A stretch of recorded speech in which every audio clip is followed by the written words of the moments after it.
de la problemática que enfrenta la salud en Guerrero y particularmente el problema de las especialidades. Es decir, si bien es cierto que Guerrero necesita médicos en las comunidades, pero también es cierto que tenemos pocos especialistas que necesitamos para atender la salud pública.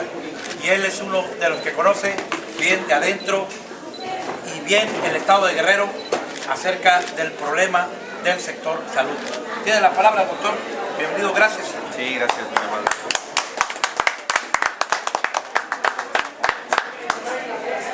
Pues primero les agradecemos la presencia aquí de todos los medios y recién pasadas las fechas de diciembre les deseamos a todos un exitoso 2015 porque yéndonos bien a periodistas, a los médicos, a los profesores, pues le va bien a la sociedad en general. Agradezco la presentación que hizo el compañero y efectivamente nosotros hemos tenido y tenemos activismo en el sector salud. Yo soy médico adscrito al Hospital General de Acapulco, soy especialista en neurocirugía, como bien ha dicho el compañero, pero más allá del perfil, soy alguien que busca que mejoremos como sociedad. Y en lo que respecta a nosotros, pues nos toca el tema de la salud y es en eso donde nosotros más nos enfocamos. El Sindicato de Salud, actualmente dirigido por la compañera que ustedes conocen, va a tener también renovación de su proceso electoral. Este es un año electoral y el último trimestre del año se va a estar venciendo el trienio de la compañera Vélez. Entonces nosotros estamos listos y vamos a empezar a buscar a los liderazgos del Estado, de las diferentes jurisdicciones y regiones del Estado, para volver a contender para la dirigencia de la sección 36, porque creo que hay todavía muchos temas pendientes en cuanto a los derechos de los trabajadores. Yo creo que una de las cuestiones más sentidas como sindicalizados de salud es que se nos ha querido vender la formalización o la regularización de los compañeros de contrato como la panacea, como algo glorioso. Y lo que no se nos ha dicho es que antes a los trabajadores en salud se nos daban plazas de base y si ustedes regresan a ver a otras instituciones como el Seguro Social, como el ISSSTE, pueden consultarlo, se siguen otorgando plazas de base. Y la Secretaría de Salud, que es el pilar, obviamente en el país y en el Estado, de la atención al grueso de la población, nos han quitado ese derecho. Yo creo que es algo por lo que los trabajadores no podemos quitar el dedo del renglón. Nosotros reconocemos los trabajos que se han hecho en la sección 36, pero también pugnamos por lo que queda pendiente.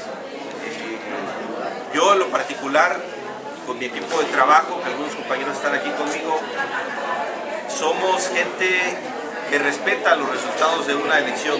Nosotros en un tiempo formamos parte de la sección 36, fuimos a una elección en la que los trabajadores decidieron y hemos sido respetuosos primero del resultado y segundo de la gestión de la compañera que dirige la sección. Pero en este año en que se vence el periodo para renovar la dirigencia, pues creo que tenemos todos los derechos para volver a participar y decirle a los compañeros de salud que son ellos quienes van a decidir nuevamente. Entonces, consideramos que somos una opción viva, una opción latente, una opción de propuesta para que los compañeros puedan decidir cuando se lleguen los términos. Este es un año completamente electoral para Guerrero, por lo que ustedes saben. La sociedad y en general está enfadada de los partidos políticos y yo creo que es ahí donde los ciudadanos de a pie, como dicen muchos, tenemos que levantar la voz, tenemos que congregarnos, tenemos que agruparnos para decirle a los partidos políticos que aquí estamos, que necesitamos instituciones fuertes, que necesitamos partidos políticos que verdaderamente lleven la voz de los ciudadanos al Congreso y al Poder Ejecutivo y al Poder Judicial. Entonces yo creo que la organización como ciudadanos es el pilar para todo esto. Es el mensaje. Bueno, compañeros, si tienen alguna pregunta, doctor. Doctor, con relación a las enfermeras, han hecho una serie de manifestaciones. ¿Su punto de vista sobre eso? Mi punto de vista respecto al movimiento de enfermería es que bueno, todos tenemos derecho a manifestarnos. Desde ese punto de vista es un movimiento legítimo. Yo he consultado la página oficial de la Secretaría de Salud Federal y en cuanto al tema de la famosa profesionalización, esta sigue activa en la Secretaría de Salud. Es un logro que viene dándose desde los gobiernos del PAN a nivel federal y actualmente sigue vigente ese derecho. Insisto, probablemente pueda haber alguna desinformación en ese tema. Yo creo que lo que debemos de estar todos luchando y estar apoyando al gremio de enfermería es en un tema que no nada más perjudica a enfermería, sino que perjudica a enfermeros, a químicos y a médicos. ¿Por qué? Trabajo social. Porque, insisto, caigo a lo mismo. Se nos ha vendido la regularización o la formalización de los trabajadores de contrato como la panacea y no es así. Deberían de darnos plazas de base, porque las otras instituciones así lo tienen. Y en ese proceso de la regularización, ¿qué es lo que nos han quedado a deber? Y ahí vamos enfermeras, médicos, etcétera. Que se les exige un perfil de licenciadas, por ejemplo, y se regularizan como auxiliares de enfermería. Muchos químicos que se les exige título y cédula para aspirar a la regularización, se les regulariza como auxiliares de laboratorio, como técnicos laboratoristas. Y así podemos ir en cada rama. Entonces, es un tema muy delicado, es algo que se debe manejar con mucha sensibilidad, pero yo lo que les puedo decir a las enfermeras es que no está suspendido el programa de profesionalización, pero que sí necesitamos de todos para ir a decirle a nuestros dirigentes sindicales, primero en el Estado y luego a donde sea necesario, por supuesto en el país, que no es la regularización el remedio para los trabajadores de contrato. Creo que la última vez que se dieron plazas de base en la Secretaría de Salud fue en el año 2000, de ahí para acá no ha habido plazas de base, solo regularizaciones. Primero se manejaron que iba a ser en 3 etapas, se dio una primera, una segunda, y cuando venía la tercera, que fue ahorita en la gestión del secretario de Salud Lázaro Mazón y la dirigente del sindicato Beatriz Vélez, se vuelve a manejar como una primera etapa cuando esta debió haber sido ya la última. Yo creo que si bien nosotros somos respetuosos de los resultados electorales y de la dirigencia, también tenemos todo el derecho de decir qué es lo que ha faltado, y esa es nuestra opinión respecto a ese tema, que es algo muy delicado. No solamente los enfermeros y las enfermeras deberíamos estar involucrados en ese tema, sino médicos, químicos y todos los trabajadores del sector salud, trabajo social, por ejemplo, ¿no? Señor, actualmente, claro, ¿qué se va a pedir para poder proteger el trabajo de todos los personas que trabajan? Porque les falta pues insumos, guantes, insumos, jeringas, y no solamente en el centro de salud, en el ISSSTE, en el Seguro Social. ¿Cuál va a ser su posición para que se les provea para hacer un trabajo de calidad? Es una pregunta que me parece muy interesante. ¿Hacia dónde vamos los trabajadores de salud? Yo creo que con la situación que vive el país y la situación legal, porque ya los pacientes exigen una atención de calidad, cuando no hay resultados esperados, hay demandas hacia los médicos y a las enfermeras. Ustedes conocen el tema que fue en Guadalajara del médico que demandó médicos de un niño que falleció desafortunadamente. Entonces, ¿qué tenemos que hacer los trabajadores de salud? Exigirle a las autoridades que nos den todo lo que necesitamos para trabajar. Si bien se ha avanzado como sector salud, porque tenemos hospitales nuevos, podríamos mencionar, se renovó el Hospital de Renacimiento, hay un hospital nuevo, el de Tierras Prietas, aquí en Chilpancingo, se hizo un hospital en Coyuca de Benítez, se renovaron algunas jurisdicciones, pero ¿qué es lo que no se hace? no se piensa en qué necesita verdaderamente un hospital general para atender a la población. Por ejemplo, el Hospital General de Acapulco, que es el que más derechohabientes atiende, aún no tiene tomógrafo, muchas veces se queda sin servicios de rayos X, y eso es un verdadero disparate para la atención de los pacientes. Actualmente la tomografía, por ejemplo, debería ser considerado un estudio básico, y nosotros para la atención de nuestros pacientes tenemos que mandarlos a que los hagan en otros lugares. Entonces, yo creo que la postura de nosotros debe ser exigir a las autoridades, con el apoyo de nuestra dirigencia sindical, que nos den todo lo que necesitamos para poder ejercer nuestra profesión. Y estamos hablando de médicos, enfermeras, químicos, trabajo social, etcétera. Porque solo así es como podemos ofrecer un trabajo de calidad, que yo creo que todos los que trabajamos en el sector salud debemos de tener la sensibilidad y la convicción de atender bien a los pacientes, porque ese es nuestro perfil. Nos dedicamos a aliviar dolores, a sanar enfermedades, a prevenirlas y a rehabilitarlas en algunos casos, y yo creo que eso lo hacemos con mucha convicción y con mucha sensibilidad. ¿Qué es lo que necesitamos de nuestro gobierno? Que nos den lo mínimo indispensable para hacerlo, y para eso están las instituciones, solamente que debe haber buena coordinación entre quienes dirigen la Secretaría, para que tanto los recursos humanos, los recursos materiales y los recursos financieros fluyan en un mismo canal, que es llevar la atención a nuestros derechohabientes. Una pregunta, ¿cómo se encuentra la situación del crimen organizado en el sector médico? Sabemos que se ha pegado también muy fuerte, no sé si tendrá un número determinado, cuáles podrían ser las denuncias que hay, y sobre todo las regiones donde ha aportado de manera más severa esta situación. Pues el sector salud no es ajeno a la situación de inseguridad y del crimen organizado. Las regiones más peligrosas ahorita pues son la Tierra Caliente, Acapulco y la zona norte. Y estadística oficial no la tengo, pero pues tenemos la estadística de los compañeros, la que es de pláticas con los compañeros que ya los están extorsionando, que ya les pidieron una cuota. Entonces es algo verdaderamente preocupante para el estado de Guerrero, y allí los trabajadores de salud no somos ajenos. Entonces caemos a lo mismo. ¿Qué necesitamos? Instituciones fuertes, instituciones que no nos digan qué necesitamos, que hagan y que nos den los medios para darnos seguridad. ¿Sí? A mí me da tristeza, por ejemplo, la declaración de ayer del secretario de Educación. Dice, les exigimos que nos dejen trabajar y tener clases. Él es la autoridad. O sea, ¿a quién le exige? ¿A los delincuentes? Ellos nos tienen que dar las herramientas para que los profesores, los médicos y las enfermeras podamos tener esa seguridad.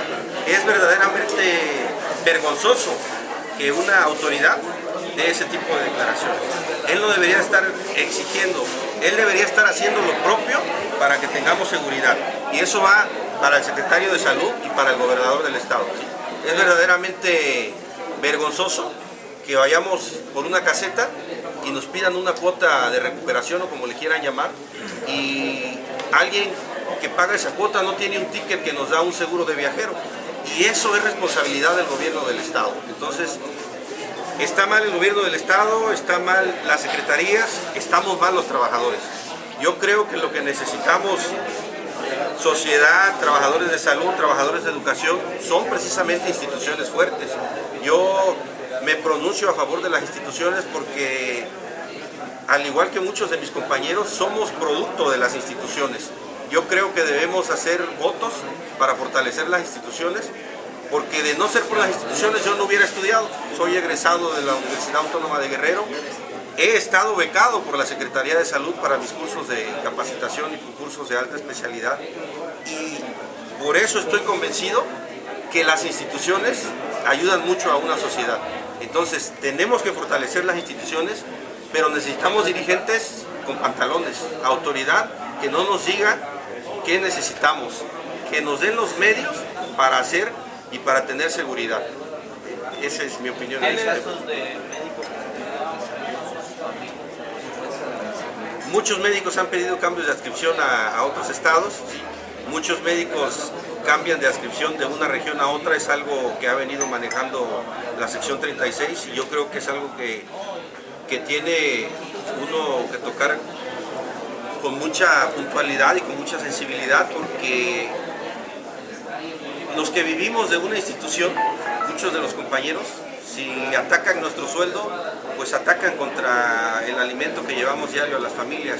Y yo creo que es ahí donde todos nos debemos preocupar. Sí, por supuesto que hay extorsión a médicos y enfermeras. ¿Tiene algún registro de centros de salud o hospitales que estén cerrados por la inseguridad del Estado? En estos momentos no tengo esa información. La región más que tenga más casos. La Tierra Caliente y la Centro. Okay. Preguntarle el tema de salud, ¿cómo se encuentra el estado de Guerrero?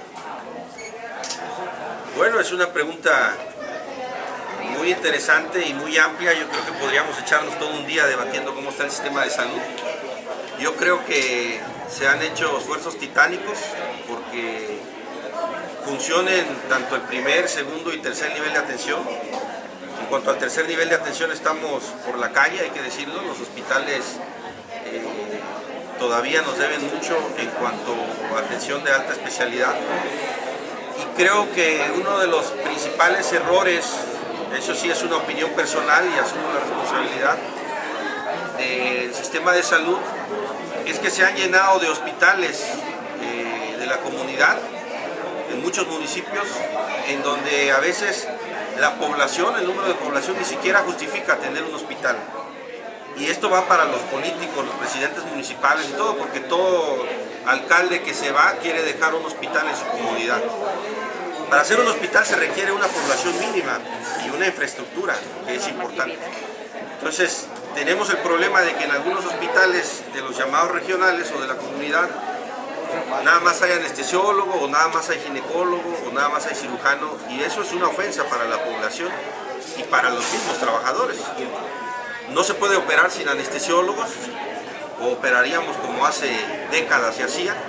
Entonces no se trata de improvisar, yo creo que se tiene que reestructurar lo de los hospitales de la comunidad, se tienen que reforzar los hospitales generales más importantes de la Secretaría. Y yo creo que ahora que son tiempos electorales, los que aspiren a gobernar el Estado tienen que ir pensando en un hospital de alta especialidad en Guerrero. Muchas patologías cardíacas, cerebrales, lo que tiene que ver con trasplantes, tienen que ir a la Ciudad de México. Y si nosotros nos ponemos a pensar que atendemos a población de bajos recursos, que muchas veces no tienen ni empleo, no tienen ni para la ambulancia. Entonces, un paciente que mandamos a la Ciudad de México tiene que pagar el costo de su ambulancia, porque la Secretaría de Salud no le da el traslado muchas veces. Entonces, todo eso va en detrimento de la economía de por sí ya golpeada de este sector de la sociedad. Entonces, son personas que tienen que vender sus animalitos, que empeñar lo poco que tengan o hasta su propiedad para. Entonces, yo creo que quienes aspiran a gobernar el Estado tienen que pensar en una verdadera reestructuración del sistema de salud. El otro tema que tiene que ver, que se tiene que regresar a ver en la Secretaría de Salud, es lo que tiene que ver con investigación. Actualmente está por los suelos la investigación en la Secretaría de Salud, ¿sí? Y yo creo que también es un llamado a los que aspiran a gobernar. Tiene que revisarse los perfiles de quienes dirigen la Secretaría de Salud para que se promueva la investigación en el sector salud.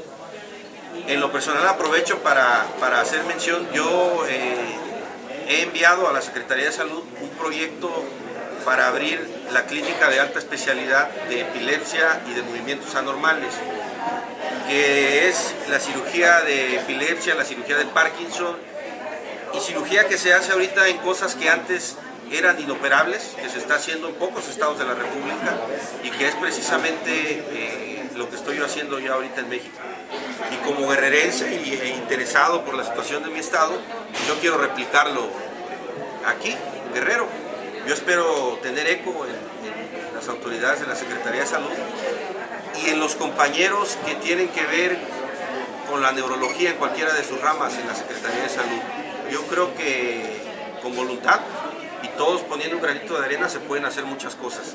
Lo mismo tendríamos que hacer en cardiología, lo mismo tendríamos que hacer en nefrología, lo mismo tendríamos que hacer en cirugía de trasplantes, en angiología, en cualquier otra especialidad. Entonces, sí es necesario regresar a ver con mucho detalle esas cuestiones de salud. Y hablando de aspiraciones electorales, sindicales, entiendo que también tienes aspiraciones políticas electorales como partido. ¿Es compatible? ¿Cuál es tu planteamiento en ese sentido? El planteamiento es Tengo otra pregunta. ¿Qué hacer? Porque pareciera que la situación política en el Estado, algunos están reclamando no elecciones. ¿Cuál es tu posición en este sentido? Yo creo que debe haber elecciones, ¿sí? Yo, como lo mencioné hace rato, me pronuncio a favor de la democracia, y en democracia se gana y se pierde. Tiene uno que presentarse como una opción en este caso ante los trabajadores de salud, y en su momento hacia la sociedad para lo que se quiera competir, y tiene uno que decir la propuesta, tanto participar en el sindicato de salud como participar en alguna otra contienda electoral, porque va a haber elecciones constitucionales. Es compatible desde mi punto de vista. Yo me pronuncio a favor de las elecciones. Por supuesto que me da mucha tristeza lo que pasó con los normalistas. Yo creo que eso nadie lo puede ver bien. Todos los que tenemos padres y tenemos hijos estamos en contra de lo que pasó. Pero debe haber elecciones porque tenemos, insisto, lo que dije hace rato, tenemos que fortalecer nuestras instituciones, y los padres de familia y todos los que están en estas manifestaciones, la CETEC y todos ellos, tienen que entender que las instituciones fortalecen al país y nos ayudan como sociedad. La Normal de Ayotzinapa es una institución, entonces no podemos estar en contra de las instituciones. La misma CETEC como organización, pues podría considerarse una institución, están organizados, tienen un registro, tienen derechos. La Secretaría de Salud, a donde pertenecemos, es una institución. Entonces, los tiempos electorales son compatibles para lo que nosotros queremos, y como digo, en democracia se nos da la oportunidad de participar, y a quienes votan se nos da la oportunidad de elegir, y ahí es donde queremos estar nosotros, como una opción para los que van a votar. Decirles a los compañeros que nosotros seguimos teniendo interés en la política sindical, porque creo que hay muchas cosas que se nos han quedado de ver, sobre todo en el tema de que se regulariza gente con perfiles bajos y que se nos quitaron las clases de base. Yo creo que es lo más sensible, y los invito a ustedes como periodistas a que pregunten en las otras instituciones de salud, ISSSTE, Seguro Social, y si no es verdad lo que yo estoy diciendo, bueno, acepto la observación. Yo creo que tenemos que reconocer errores y aciertos, y solamente en la Secretaría de Salud ya no nos dan plazas de base. Y allí los invito a que les pregunten a las autoridades de salud, al gobierno del estado, y a donde tengamos que ir a preguntarles por qué nos han dejado de dar plazas de base. ¿Sí más su nombre completo? José Inocente Ariza Tapia, servidor. Yo cargo que tengan en la Secretaría de Salud, cargo. Soy médico adscrito al Hospital General de Acapulco. Oiga, respecto a lo que comentaba el boyerista, toda modificación de normatividad en las instituciones y toda modificación de políticas públicas, en el caso de la salud, tienen que ver con decisiones que toma el Congreso. ¿Tiene usted aspiración a llegar al Congreso y llevar una propuesta legislativa que fortalezca a este sector, al sector educativo, que también beneficie a los trabajadores, que finalmente redunde en que tengamos un pueblo sano, ¿no? El pueblo sano es un pueblo que está en condiciones de trabajar, de progresar. Un pueblo enfermo, pues, definitivamente no puede hacer nada por sí mismo, ¿no? Entonces, ¿hay algún proyecto en ese sentido? Si usted podría hacer alguna propuesta de algún partido y qué proyecto en todo caso legislativo llevaría. Sí, yo creo que me defino como una persona que constantemente estoy con inquietud por participar en las cuestiones políticas, así lo he hecho desde universitario. Y ahora que son tiempos electorales, vamos a ser respetuosos de los tiempos que marquen nuestro partido. Yo soy un hombre de izquierda, me he definido así y procuro manejarme así. Y creo que es indispensable, no solamente importante, creo que es indispensable que alguien con experiencia en salud vaya al Congreso, ¿sí? Local y federal, ¿sí? Entonces, creo que los trabajadores de salud tenemos que ponernos las pilas, como decimos, para que nuestra voz vaya al Congreso, porque es allí donde se discuten las reformas a la ley de salud, es allí donde se decide el futuro de los trabajadores de base o los regularizados como son ahora. Entonces, sí necesitamos a alguien de fiar, vamos a decirlo así, sí necesitamos a alguien de confianza en el Congreso. Entonces, es tiempo que nos organicemos los trabajadores de salud, es tiempo de que llevemos a alguien de nosotros al Congreso y tenemos que estar atentos de las fechas que marquen los partidos, nuestro partido, para cumplir con los requisitos primero, pedirle el voto de confianza al partido y después pedirle el voto de confianza a la ciudadanía y poder llevar la voz de los trabajadores a esas instancias. Claro que sí, yo diría que es indispensable, no solamente necesario. Ya necesitamos a alguien ahí. ¿Y la propuesta legislativa? La propuesta legislativa es, o debe de ser, de quien esté en ese cargo, primero, que nos regresen las plazas de base. Tenemos que hacer algo, tocar las puertas en la federación, para que no nada más nos anuncien con bombo y platillo la regularización, sino que como en el año 2000 y hacia atrás, pues nos vuelvan a dar las plazas de base. Antes un trabajador que ingresaba a la Secretaría de Salud, como ingresé yo en 1998, sabíamos que ingresábamos, que teníamos un contrato, un interinato y que teníamos la esperanza de que nos iban a basificar. Hoy eso no existe para ningún trabajador en la Secretaría de Salud. Hoy eso existe en el Seguro Social, entra uno de 08, que así le llaman a los eventuales, y tiene él la seguridad de que con el paso de los años y conforme se vayan jubilando los compañeros, va a obtener una plaza de base. Eso no lo tenemos en la Secretaría de Salud. Yo creo que ese debe ser la principal propuesta legislativa, ¿sí? Y otros temas que tienen que ver, por ejemplo, con la desnutrición, que es un problema que aqueja a nuestro estado. El porcentaje de niños con desnutrición es alarmante, es grosero, diría yo, y tenemos que hacer reformas en la ley de salud para que podamos abatir esos niveles de desnutrición, ¿sí? Algo tenemos que hacer en las escuelas, algo tenemos que hacer en los centros de salud, algo tenemos que hacer en el segundo y en el tercer nivel de atención y en la prevención de la desnutrición, por ejemplo. Esos serían los temas. Muy bien, ¿alguien más quisiera preguntar algo, compañeros? Bien, entonces nada más les comento que el doctor nos ha invitado a desayunar, esperemos que María agilice y aquí terminamos esta conferencia y que tengan buen provecho, ¿no? Gracias. Gracias.